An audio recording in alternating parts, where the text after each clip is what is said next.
Welcome to super classes. मैं sir Kunal Pratap Singh. Video number 6 में हमने सभी राजवंश देखे थे। जहां से शुरू होते हैं वहां से लेकर देश आजाद होने तक जितने भी राजा थे, उनके राजवंश थे, वो सारे हमने एक क्रम में लगा के वीडियो नंबर 6 में देख लिए थे। वीडियो नंबर 7 में हमने कुछ राजवंश देखे थे, जैसे हर्यक वंश, शिशुनाग वंश, नंद वंश और मौर्य वंश। ठीक है, अब आज से शुंग वंश चलेगा। अच्छा, ये जो ट्रिक है ये किसकी थी? राजवंश की।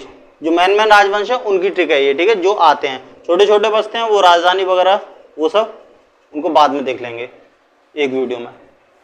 ठीक है, तो राजवंश की ट्रिक थी, हर शिशुनंद मोए सूंग के साथ ले जाती है कुछ गोपचे में, गुलाब खिले तो सांस लो माँ। हर से हर्यक वंश, शिशु से शिशुनाग वंश, नंद से नंदन वंश, नंद वंश, मौर्य से मौर्य वंश, सूंग से शुंग वंश, सात से सतवाहन वंश, कुश से कुशाण वंश, गोपचे मतलब गुप्त वंश। तो गुलाब खिले तो सांस लो माँ, गुलाब से गुलाम वंश, खिलजी वंश, तो से तुगलक वंश, सा से सैयद वंश, लो से लोधी वंश और मां से मुगल वंश। ठीक है, तो अब चलेगा शुंग वंश। शुंग वंश का देख लेते हैं। शुंग वंश की खासियत यह है कि ये पहला गैर क्षत्रिय वंश था मगध पर। मगध पर अभी तक जितने भी चल रहे थे वो सारे क्षत्रिय वंश चल रहे थे। ये पहला गैर क्षत्रिय ब्राह्मण था, गैर क्षत्रिय वंश था जो कि ब्राह्मण था। ठीक है, ये इसका इंपोर्टेंट है। राजधानी इसकी पाटलिपुत्र है। ठीक, राजधानी को भी साथ साथ याद करते हुए चलना। राजधानी इस वाले जो एग्जाम हो रहे हैं उनमें राजधानी पूछी गई है। 2 क्वेश्चन राजधानी के पूछे गए, जितने भी जो 40-45 पेपर होते हैं उन सब में 2 पेपर हम देखने को मिली है। पहला राजा था इसका। चलो तो राजधानी देख लेते हैं। पहले एक काम करते हैं, सबसे पहले मगध आया था, मगध से शुरुआत हुई थी। फिर हर्यक वंश, फिर शिशुनाग,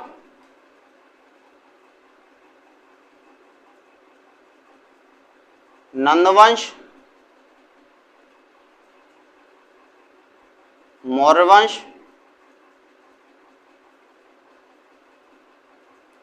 शुंग वंश और कर्ण वंश। ठीक है, अभी तक इतना है, इतना देख लो, क्योंकि जब बहुत सारे जब वंशों की राजधानी देखे तो कंफ्यूजन हो जाएगा, इसलिए थोड़ा थोड़ा ट्रिक के साथ देख लो। तुम अपनी अलग भी बना सकते हो, मैंने जैसे याद किया मैं वही बताता हूँ, आपको पसंद आए तो उसको कर लेना, वरना थोड़ा हटके जैसा आपको दिमाग बोले वैसे अपने दिमाग में उसको बिठा लेना। मगध सबसे पहला था, तो सबसे पहले राजा कबीले टाइप के होते थे। ठीक, बस केवल ये याद करने के लिए बोल रहा हूँ अब जो भी बोल रहा हूँ। ठीक है, ऐसा रियलिटी में कुछ नहीं है। ठीक है, तो ये छोटे मोटे कबीले के रूप में थे। तो कबीले के रूप में राजा उतना बड़ा नहीं होता जो वो अपनी इतनी विशाल राजधानी पूरा पूरा शहर बना सके। तो वो क्या था, राजा अपने जो घर था उसी को ही राजधानी बोल दिया करता था। ठीक है, तो इसके हो गया राजगृह, मतलब राजा का जो घर था, गृह था, राजा का गृह मतलब घर, उसी को ही अपनी राजधानी बोल दिया करता, क्योंकि बहुत छोटे छोटे कबीले होते थे।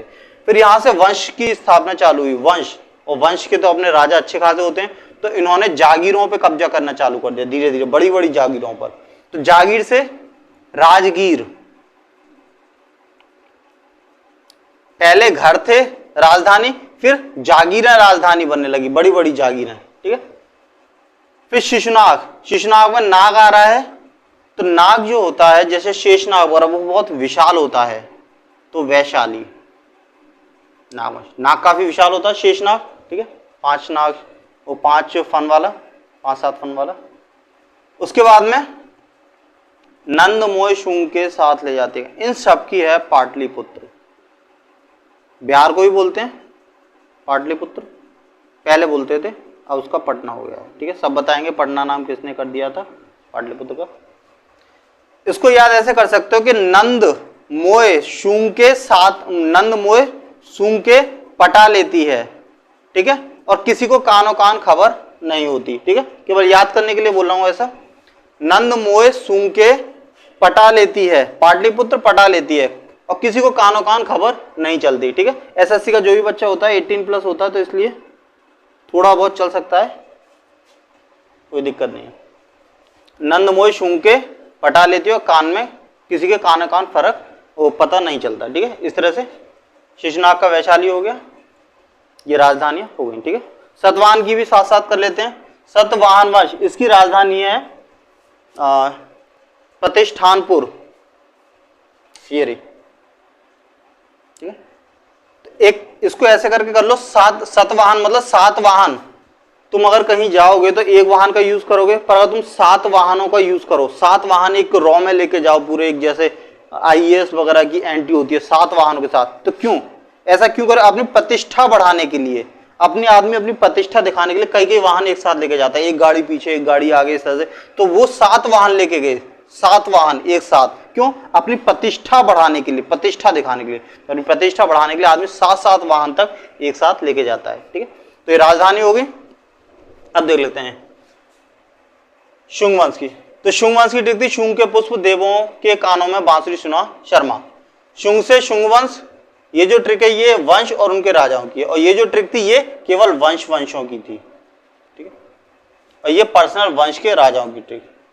तो शुंग से शुंग वंश, पुष्प से पुष्पमित्र शुंग, देवों से देवभूति, फिर कानों से कर्ण वंश हो गया, बांसुरी वासुदेव, और सुना शर्मा सुशर्मा, ठीक है। तो जो शुंग वंश का हो गया पहले, ये पहला गैर क्षत्रिय ब्राह्मण था, ठीक है, गैर क्षत्रिय ब्राह्मण वंश था। पहला राजा इसका पुष्पमित्र शुंग, उसका देख लेते हैं। बौद्ध धर्म का दुश्मन था ये, ठीक है, इसने बौद्ध धर्म का न प्रचार किया न उसको होने दिया। इसमें जो इंपोर्टेंट है वो है पतंजलि, ठीक है। पतंजलि को हमने पीछे पढ़ा था कि योग दर्शन के संस्थापक थे, ठीक। अभी योग दर्शन के एज ए टीचर संस्थापक तो ये है, मतलब खोज तो इन्होंने की थी, एक तरह से आविष्कार या बुक वगैरह जो लिखी थी इन्होंने लिखी थी, पर उसको पढ़ाने का काम अभी कौन कर रहे हैं? योग दर्शन बाबा रामदेव। और हमने पीछे बौद्ध धर्म में पढ़ा था, जो गौतम महात्मा बुद्ध थे, उन्होंने रुद्र कलाम से योग दर्शन की शिक्षा ली थी, ठीक है। पर इसकी योग दर्शन का मेन आविष्कार जो किया था सबसे पहले वो पतंजलि ने किया था। पतंजलि कौन थे? दरबारी पंडित थे पुष्पमित्र शुंग के, ठीक है। तो पतंजलि इसका इंपोर्टेंट है। देवभूति का कुछ नहीं, ये अंतिम शासक है, बस इतना ही आता है। कर्ण वंश की राजधानी हमने देख ली थी, किसी को कानो कान फर्क नहीं पड़ता। उसके बाद में वासुदेव देख लेते हैं, पहला है, सुशर्मा इसका अंतिम है, ठीक है। बस इतना ही इसमें याद रखना, वो ट्रिक से ऑलरेडी हमें याद हो जाती है। कानों में बांसुरी सुना शर्मा, बांसुरी से वासुदेव, सुना शर्मा सुशर्मा, ठीक है, कानों से कर्ण वंश। अब सतवाहन वंश देखते हैं। शतवाहन वंश और उसके राजाओं की ट्रिक है ये, ठीक है। साथ ही शिमुख को हर हाल में सतर्क कर देना वशिष्ठ पुत्र यज्ञश्री, ठीक है। ये पूरी एक रॉ में 13-14 लाइन की जो थी उसको याद कर लेना। शुंग के पुत्र देवों के कान में बांसुरी सुना शर्मा, साथ ही शिमुख को हर हाल में सतर्क कर देना वशिष्ठ पुत्र यज्ञश्री। चाहे 1 घंटा लग जाए 2 घंटे लग जाए, बस उस 15 लाइन की मुश्किल से होगी, वो पोएम याद कर लेना। उसके बाद में सारी ही पूरी हिस्ट्री खुद ब खुद याद हो जाएगी। सारी मेहनत उस ट्रिक को याद करने में देनी है। तो 7 से शतवाहन वंश, शिमुख से शिमुख हो गया हर हाल में, तो ये हाल हो गया, शिमुख के बाद हाल। सतर्क से सतकर्णी, वशिष्ठ पुत्र, तो वशिष्ठ पुत्र पुल्लुमा भी ये हो गया। फिर यज्ञश्री, यज्ञश्री से यज्ञश्री सतकर्णी, ठीक है। तो इस ट्रिक में आगे वंश और पीछे क्रम से सारे राजा हो गए, ठीक है। इस वंश की जो खासियत है वो है मात्र सत्तात्मक। अभी क्या हमसे पूछता है कि तुम्हारे पिता का नाम क्या है, हम लोग अपने पिता के नाम से जाने जाते हैं, पर ये जो वंश था ये अपने माता के नाम से जाना जाता था, ठीक है। माता को ज्यादा इंपोर्टेंस दिया जाता था। लोग यही पूछते हैं कि हाँ तुम्हारी माता कौन है, जैसे महाभारत में नहीं होता कुंती पुत्र, ठीक है, इस तरह से देवकी नंदन, तो ऐसे ये भी अपने माता के नाम से जाने जाते थे। शीशे के सिक्के इन्होंने ही चलाए थे, ठीक है, ये भी आ जाता है। अच्छा हम एक काम करेंगे, सिक्के तो हर किसी ने चलाए, दाम रुपया अशर्फी वगैरह भी चलाई थी, तांबे के भी, उसके सोने के भी चलाए थे, शुद्ध सोने के भी चलाए थे, ठीक है, चमड़े के भी चलाए थे सियाबुद्दीन वगैरह ने। तो हम सिक्के की एक सीरीज देखेंगे एक वीडियो में पर्टिकुलर, जिसमें राजा किसने किस तरह के सिक्के चलाए थे, ठीक है। अलग अलग करेंगे तो फिर बाद में भूल जाते हैं। एक ही पर्टिकुलर वीडियो में यहाँ राजा और यहाँ उनके सिक्के वो देख लेंगे बाद में, ठीक है। तो शीशे के सिक्के चलाए थे, और ये उत्तर और दक्षिण के बीच सेतु का काम करता था, ठीक है। जैसे ये भारत है तो बिहार तो है ही यहाँ पर बीच में, और मगध तो पूरा उत्तर भारत में फैला हुआ था, तो ये बीच में इसका शासन था। तो इसको ऐसा बोला जाता है उत्तर, नॉर्थ और साउथ, उत्तर और दक्षिण के बीच में ये एक सेतु था, मतलब यहाँ से होकर जाना पड़ेगा। इस सतवाहन वंश यहाँ फैला हुआ था, ठीक है।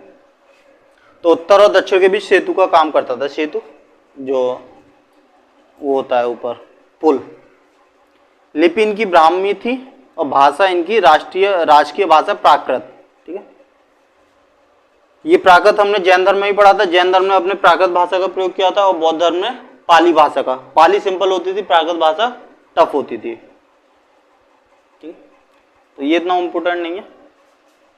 शीशे वाला इम्पोर्टेंट है, राजधानी इसकी इम्पोर्टेंट है, मात्र सत्तात्मक ये टॉपिक इम्पोर्टेंट है। ठीक है, ये भी आ सकता है उत्तर दक्षिण के बीच सेतु का काम किया। फिर शिमुक का देख लेते हैं। शिमुक के बारे में ये हाल आ जाता है कि जो हाल था वो किसके उसमें रहता था, किसके राज में, तो वो शिमु। इसने गाथा सप्तमी एक बुक लिखी थी।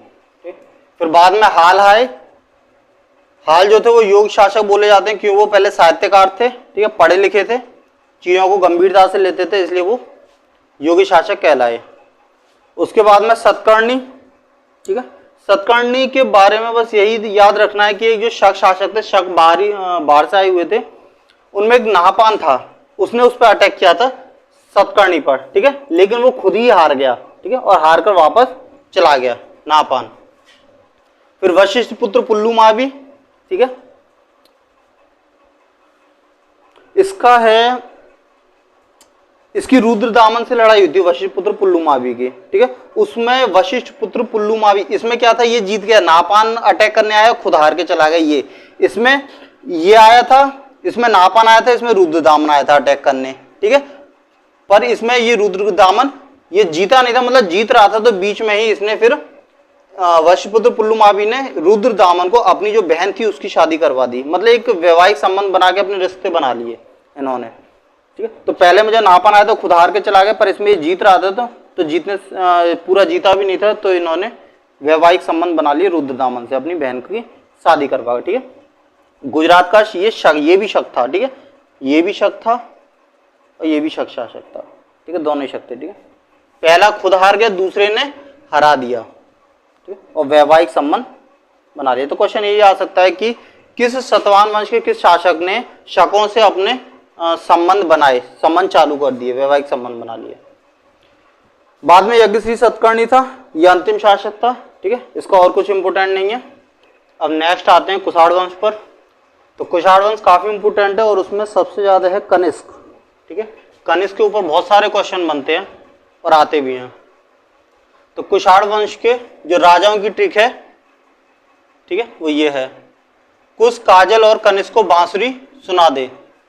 इस कुश से कुषाण वंश, काजल से कुजल कडनफिश। ठीक है, कनिष्क ये राजा हो गया, बांसुरी वासुदेव। ठीक है, कुश, काजल और कनिष्क को बांसुरी सुना दे। कुश से कुषाण वंश, काजल से कुजल कडनफिश, कनिष्क से कनिष्क और बांसुरी से वासुदेव।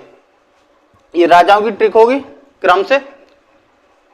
अच्छा, कुषाण वंश जो थे ये अपने आप को देवपुत्र बोलते थे कि हम देवताओं के पुत्र हैं। हालांकि ये कबीले थे जो चीन से आए थे। ठीक है, चीन के पश्चिमी भाग में रहते थे और वहां से ये इंडिया में आए थे। कनिष्क ने हालांकि बाद में शक संवत चलाया था, जिसको भारत सरकार अपना राष्ट्रीय कैलेंडर जारी किया था 1957 में। मूल रूप से ये चाइना से आए हुए थे कनिष्क। ये तो पश्चिमी चाइना का ये कबीला था जो भारत में आया। ठीक है, ये भारत में आके 5 भागों में बट गया था। उसमें से फिर इस जो कुजल कडफिशस थे, इसने सबसे पहले अपना साम्राज्य बढ़ाया। बाकी कुछ हारे, कुछ ने छोटे मोटे जगह पे राज किया, तो उनके बारे में इतना नहीं आता। इन्होंने अपनी राजधानी पुरुषपुर बनाई। ठीक है, तो राजधानी पीछे की हमने सारी याद कर ली थी। इसकी राजधानी कैसे करें? कुश। महाभारत में लव और कुश थे 2 राम के बेटे। तो जो कुश था वो वाकई में एक पुरुष था। जो लव और कुश हैं वो पुरुष हैं, इंसान हैं। ठीक है, आदमियों का सर्वोच्चतम रूप पुरुष, या तो भगवान, राम तो भगवान थे और उनके जो बच्चे थे वो पुरुष थे। तो कुश अपने आप में एक पुरुष था। अच्छा, काफी अच्छा। तो पुरुषपुर, कुश शब्द से कुषाण या कुश, पुरुषपुर। इसके बाद में आ जाते हैं पहला जो इसका राजा था कुजल कडफिशस। इसका जो साम्राज्य था वो अफगानिस्तान से लेके भारत की जो सिंधु नदी आती है, कैलाश मानसरोवर से निकलती है भारत की, और यूं करे पाकिस्तान में होके जाती है। तो सिंधु नदी तक इसका शासन था कुजल कडफिशस का। पहला राजा था ये। इसके बाद में कनिष्क आया, उसने फिर पूरे भारत में लगभग आधे से ज्यादा भारत पे अपना कब्जा जमा लिया कनिष्क ने। तो इसलिए कुषाण वंश का जो सबसे प्रतापी राजा है वो कनिष्क को बोला जाएगा, क्योंकि कनिष्क ने पूरे भारत पे आक्रमण कर लिया, वो पूरे भारत को अपने कब्जे में ले लिया। इसने कैलेंडर चलाया था शक संवत। भारत ने इसको अपना राष्ट्रीय कैलेंडर घोषित किया था 22 मार्च 1957 को। तो ये क्वेश्चन तो कई बार आ चुका है कि शक संवत किसने चलाया था। अब क्योंकि शक संवत होता है, एक विक्रम संवत होता है, एक ग्रेगोरियन कैलेंडर होता है, तो ये चीजें इसमें नहीं है, अलग से हैं, पर मैंने क्योंकि कैलेंडर की बात हो रही है तो साथ में ले लिए हैं 3 तरह के कैलेंडर जो होते हैं। पर ये मत सोचना, इसलिए मैंने इसको ब्रैकेट में कर दिया है, यहां लिख दे रहा हूं अलग से।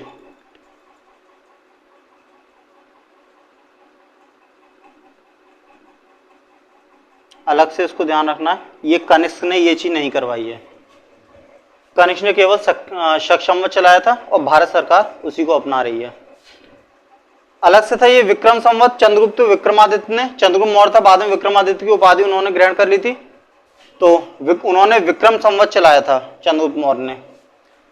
उसके बाद में जो हम लोग यूज करते हैं जनवरी फरवरी मार्च, ये वाला तो वो चैत बैसाख जेठ अषाढ़ सावन भादव कुआर कार्तिक वगैरह, और ये वाला जनवरी फरवरी मार्च अप्रैल, तो ये ग्रेगोरियन कैलेंडर बोला जाता है और इसको पोप ग्रेगोरी ने बनाया था। पोप थे ये चर्च के, रोम के थे ये, तो उन्होंने ग्रेगोरियन कैलेंडर बनाया। एक्स्ट्रा याद रखना, क्योंकि क्वेश्चन ये भी आ सकता है कि हम कौन सा कैलेंडर प्रयोग करते हैं, तो ग्रेगोरियन कैलेंडर किसने बनाया था? पोप ग्रेगोरी, इन्हीं के नाम पे इसका नाम ग्रेगोरियन कैलेंडर रख दिया था। और विक्रम संवत जो चलाया था वो चंद्रगुप्त विक्रमादित्य ने या चंद्रगुप्त मौर्य ने चलाया था। ठीक है, अब आगे बढ़ते हैं। चौथी बौद्ध संगति सन 72 ईस्वी में इसी ने करवाई थी। बौद्ध संगति का हमने पीछे जैन और बौद्ध में जब पढ़े थे, एक लाइन करके इधर जैन इधर बौद्ध, शायद वीडियो नंबर 5 में, तो उसमें हमने सारी संगति देख ली थी, पहली दूसरी तीसरी 4 संगति हुई थी बौद्ध की, और किन किन ने करवाई थी वो सारी चीज हमने उसमें देख ली। पर इसका जब आया तो इसमें भी देख लेते हैं। तो चौथी बौद्ध संगति कनिष्क ने कराई थी। बाकी अगर 3 देखनी हो तो वो वाली वीडियो देख लेना, उसमें बौद्ध धर्म का पूरा विस्तार से वर्णन है। कनिष्क ने बौद्ध धर्म अपनाया था इंडिया में आके, और वो बौद्ध था महायान। बौद्ध धर्म 2 भागों में बट गया था, हीनयान और महायान, और जो जैन धर्म था वो श्वेतांबर दिगंबर उन 2 भागों में बटा था। तो इसने महायान बौद्ध अपनाया था। शुद्ध सोने के सिक्के सबसे पहले कनिष्क ने चलाए थे। सिक्के का काफी इंपॉर्टेंट है, किसी ने चांदी के सिक्के चलाए, किसी ने सोने के चलाए, किसी ने शुद्ध सोने के चलाए, तो किसी ने सोने के सबसे ज्यादा सिक्के चलाए गुप्त वंश में, और किसी ने चमड़े के, शीशे के। तो इस तरह से इनका पर्टिकुलर एक वीडियो में हम देखेंगे। ये इसके टाइम पे, कनिष्क के टाइम पे कुछ बहुत इंपॉर्टेंट लोग थे जो साइंटिस्ट थे, हालांकि उनको बाद वर्ल्ड में इतना नहीं जाना जाता है, ठीक, पर वो अपने आप में बहुत बड़े साइंटिस्ट थे। चरक जो राजवैद्य था, ये चीड़-फाड़ करने की जो क्रिया थी, शल्य चिकित्सक, उसमें बहुत निपुण था चरक, वो इनका राजवैद्य था, कनिष्क के राजवैद्य। उसने चरक संहिता लिखी थी, ये बुक है, ब्रैकेट में बुक कर लेना। चरक ने चरक संहिता लिखी। नागार्जुन ये मैथमेटिशियन थे और भारत के आइंस्टीन बोले जाते हैं ये। इन्होंने दिया था माध्यमिक सूत्र और सापेक्षता का सिद्धांत। आइंस्टीन ने जब सापेक्षता का सिद्धांत दिया तो उसको पूरा विश्व जानता है कि प्रत्येक वस्तु एक दूसरे के सापेक्ष गतिमान है, निरपेक्ष नहीं। उसको पूरी दुनिया जानती है। पर जब नागार्जुन ने दिया था, उससे आइंस्टीन से भी पहले, उस चीज को हम इतना प्रचार प्रसार नहीं करते, केवल एसएससी तक सीमित है, और आइंस्टीन का पूरी दुनिया जानती है कि हमारे देश के जो साइंटिस्ट हैं उनको कभी उतनी तवज्जो दी ही नहीं गई। जबकि आइंस्टीन से पहले इंडिया के जो साइंटिस्ट हैं नागार्जुन, उन्होंने सापेक्षता का सिद्धांत दे दिया था। इसमें कोई बड़ा वाली बात नहीं है कि भारतीय अपने को बढ़ाने के लिए बोलते हैं, रियलिटी में लिखित है। और माध्यमिक सूत्र, ये बुक का नाम है माध्यमिक सूत्र। उस बुक में ये सिद्धांत लिखा हुआ है। माध्यमिक सूत्र जो बुक है उसमें सापेक्षता का सिद्धांत दिया हुआ है। और इसके कई साल बाद में आइंस्टीन आए, वो पूरी दुनिया जानते है कि हाँ आइंस्टीन ने दिया, जबकि वो गलत है, नागार्जुन ने दिया था सापेक्षता का सिद्धांत। इसलिए इसको भारत का आइंस्टीन बोलते हैं। इसको भारत का नहीं, इसको दुनिया का आइंस्टीन बोलना चाहिए नागार्जुन के लिए। पर हमने खुद से ही इनको भारत का आइंस्टीन कह के संबोधन कर रहे हैं कि भारत का क्यों, ये तो पूरे दुनिया का होना चाहिए, क्योंकि आइंस्टीन से भी पहले इन्होंने चीजें इतने पुराने टाइम में खोज दी थी। ठीक, उसके बाद में एक कवि थे अशोक घोष, इन्होंने बुद्ध चरित्र बुक लिखी थी। बुक कोई होती है तो उसके ब्रैकेट में बुक लिख लिया करो। बुद्ध चरित ये बुक का नाम है।